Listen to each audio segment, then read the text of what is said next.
আন তা'বুদাল্লাহা কাআন্নাকা তারা ফা ইন লাম তাকুন তারা ফা ইন্নাহু ইয়ারা। বুঝে না খালি কয় চরমনাই কেরবনিয়া উজানি এরা পাগল কেন, এরা সব পাগল। পাগল না কে? দুনিয়ার সব পাগল, দুনিয়ার সবাই পাগল। একটা মানুষ নেই যেটা পাগল।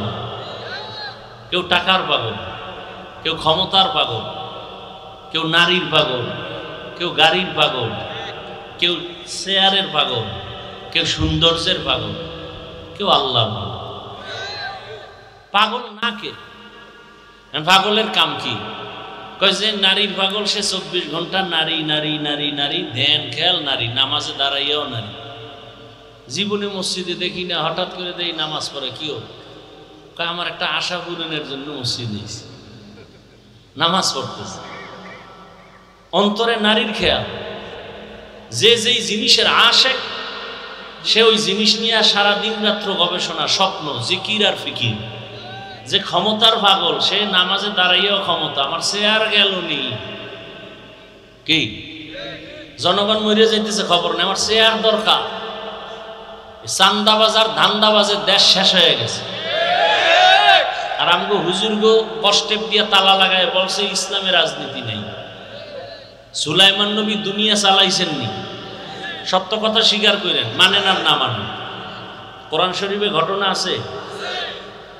ইউসুফ নবী মিশরের অর্থমন্ত্রী ছিলেননি, কোরআনে আছে। কেন বলেন ইসলামের রাজনীতি নেই?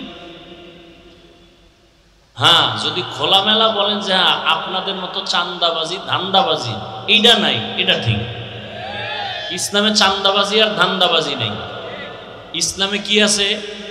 মালিক যেই প্লেটে খাবে, গোলাম সে একই প্লেটে খাবে। ইসলামী রাজনীতিতে কি আছে? কর্মচারীর ঘাম ঝরার আগে বেতন দিয়ে দাও। চান্দাবাজার ধান্দাবাজের রাজনীতিতে কি আছে? টাকাওয়ালারা মালিক খাবে 8 টাকা 60 টাকা দামের খেজুর দিয়ে ইফতারি, কর্মচারী খাবে পায়ে ফিসাদ ধুলাবালু মিশ্রিত 8 আনা দামের খেজুরের ইফতারি। আর স্লোগান দিবে বৈষম্য চলবে না। কর্মচারী বেতন কাজ করবে, বেতন দেওয়া হবে না। বেতনের জন্য কি করতে হবে? ঢাকার শহরে স্লোগান দাও, তারপরে পুলিশের ফিডা, এরপরে বেতন। আর ওই সব চান্দাবাজার ধান্দাবাজেরা জানে ইসলাম ছাড়া শান্তি নেই। মানে না কেন? মানলে ওদের চান্দাবাজি চলবে না, ধান্দাবাজি চলবে না। ইসলাম কত সফট, ইসলাম কত সহজ। কিয়ামত পর্যন্ত ইসলাম ছাড়া কেউ এ জমিনে শান্তি দিতে পারবে না,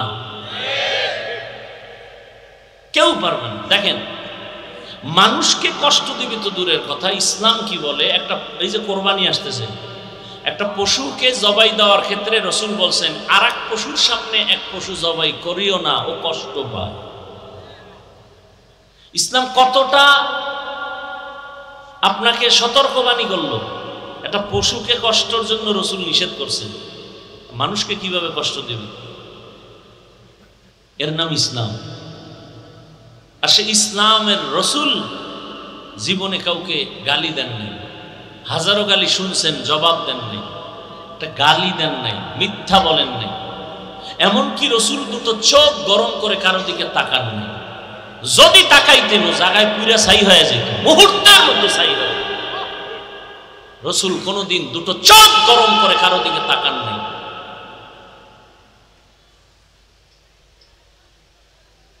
চতুর্মুখী ষড়যন্ত্র, মা নাই বাপ নাই,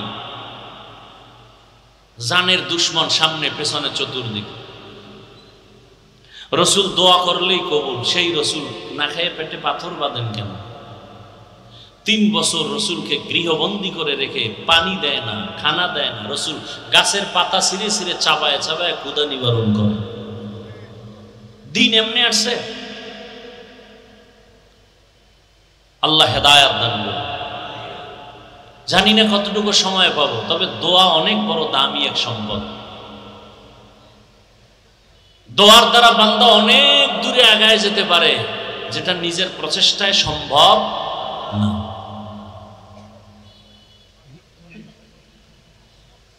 তো দরুদ শরীফের আমল যদি আপনি রাতের বেলা 300 বার দরুদ ওযু সহকারে পড়া কি নিবেন হাতে? জোরে বলেন। সবাই মনে হয় বলতেছেন না, সমস্যা? আমি এটা বারবার বলাচ্ছি কেন? তসবিহ নাকি বেদাত। এই যে ধর্ম নিয়ে এত ঝামেলা, সোনার বাংলার মধ্যে কার জানি বদনজর লাগছে। এত ধর্ম নিয়ে ঝামেলা কেন? নামাজে দাঁড়াবেন ঝামেলা, হাতটা কই বানুন এক দলের বুকের উপর, কি ওরা ঠিক না আমরা ঠিক? ঝামেলা আছে না নাই? পেরেশানি আছে না নাই? জানাজা পড়তে যা ঢুকবেন হেন এক ঝামেলা বাজাই দিস, কি পিছনে আলহামদুলিল্লাহ পড়া লাগবে, নাইলে জানাজা হবে না। আসতেছে কোরবানি হেন আর এক ঝামেলা, আকিকার ভাগ দেওয়া যাবে না। মানে একটার পর একটা এমন কোনো জায়গা নাই যেখানে একটা ঝামেলা তৈরি করে না রাখছে। বড় কঠিন হালাত। বলে তসবিহ বেদাত। তসবিহ সুন্নতে সাহাবা, ভালো করে লিখে রাখবেন। তসবিহ পড়ি না আমরা, এটা কি সুন্নতে সাহাবা। আবু হুরায়রা রাদিয়াল্লাহু আনহু নিজে সুতা দিয়া গিরে লাগায় তসবিহ বানাইছেন। এখন যদি কোন আমি পাথরের তসবিহ সঙ্গে পড়ছেন বেশ, হ্যাঁ পাথর দিয়ে বানাইছেন, আমরা যে সিস্টেমে বানাই এটা তো না, রসুলের যুগে যেভাবে দরকার, অথচ এটাকে ডাইরেক্ট বলতেছে তসবিহ বেদাত। এই জন্য আমি আপনাদের বললাম কি নিবেন হাতে? হ্যাঁ, বয়ানের ফাঁকে ফাঁকে কিছু ঔষধ নিবেন ভালো করে। কারণ বাইতুল্লাহ হজে গেছেন, কেউ গেছেন না? গেছেন, দেখবেন ওখানে সব দেশের লোক আছে না নাই? কেউ নামাজে হাত ছাইড়ে দিয়ে খাড়ায় রয়েছে, কেউ বুকে, কেউ নাবির নিচে। একজনের দেখলাম কেবলার দিকে পাও সোজা করে ঘুমাইয়া একামতের সময় ওইটা নামাজে দাঁড়ায়, যারা উজু টুজু লাগে না, তেল পরিষ্কার। আবার একজনের দেখলাম জোরে আমিন, আবার নামাজের ভিতরে আইসে মোবাইল হেটারে বাইর করে কানে লাগায় বলতেছে সলাহ, নামাজের ভিতরে আছি কয়েটে, আবার মোবাইল দিয়ে নামাজ এখনো যায় না। আর একজনের দেখলাম সেজদায় যাওয়ার আগে একটা কাঠের টুকরা বের করছে, কপালের তলে দিছে। কেন? কয় ইবলিস সেজদা দিয়ে জমিন নাপাক করছে, এই জন্য কাঠের উপরে দেয়। আচ্ছা, এই যে এত দল বিদল ওখানে আছে না নাই? কোনো ঝগড়া আছে? সোনার বাংলা এত ঝগড়া কেন? কার বরদোয়া লাগছে? আরে ভাই, আমি পাস করলি মাথায় দিই, অন্য টুপিওয়ালারে গালি দিছি? বলেন, আপনি আমার পাস করলি দেখলে কপাল বাঁকা করেন কেন? আমরা নাবির নিচে হাত বাঁধি, বুকে হাত বাঁধনেওয়ালাদের গালি দিছি, আপনি আমাদের হাত বাঁধার নাবিরটা লয়ে টানাটানি করেন কেন? আমরা ইয়ানাবু সালামু আলাইকুম বইলা দাঁড়াইয়া রসুলকে সালাম দেই না, যারা দেয় গালি দিছি, আপনি আমাদের দেন কেন? আমি কওমি মাদ্রাসার তাজা সন্তান, কোনোদিন আলিয়ার বিরুদ্ধে বলি না, স্কুলের বিরুদ্ধে বলি না, আপনি কওমির বিরুদ্ধে বলেন কেন? তাকওয়া বেশি না? আপনাদের মতো তাকওয়া বেশি, আর ওয়াজে বইলে ভুল ধরে, লোকমা দেয় লোকমা। আর কয় হুজুরেরা কয় গিবত হারাম, এরাই গিবত শুরু করে। এটা কেমন ওয়াজ হইল? আইসি ওয়াজ শুনতে, গিবত শুনতে আইসি। গিবত চিনেন? আচ্ছা, গিবত করা হালাল না হারাম বলেন? এটা সবাই জানেন, সবাই জানেন, শুধু হুজুরেরা জানেন। জানে আপনাদের থেকে একটু কম, বেশি কি বেশি জানেননি? এটা শুনে নেন।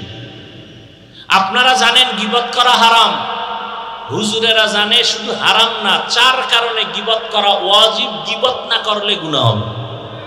এটা হুজুরেরা জানে, আপনারা জানেন। এর মধ্যে এক কারণ বলবো যেটা এখানে দরকার।